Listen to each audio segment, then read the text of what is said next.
या या या हा या या सावकाश या. बसा बसा.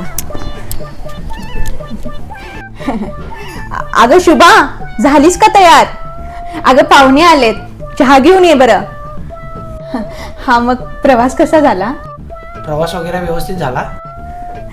ये बाळ ये. वर मान कर ना.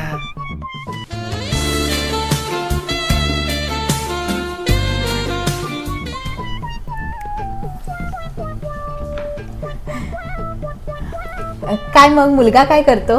हा माझा लहान भाऊ आहे.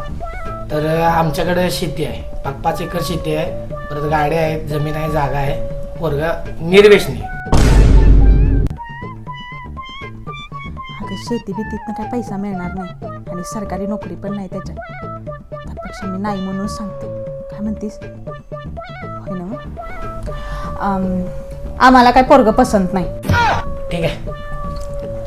सरकारी नोकरी नाही म्हणून काय झालं? माझी स्वतःची गॅसची एजन्सी आहे आणि अशा ढीग टाक्या आमच्या घरात पडून असतात. तुमच्या पोरगीला कधीच कमतरता पडणार नाही गॅस आणि सिलेंडरची. बघा एकदा विचार करून सांगा. आई मला हेच नवरा पाहिजे. थांबा पाहुणं, मग लग्नाचा बार कधी उडवायचा?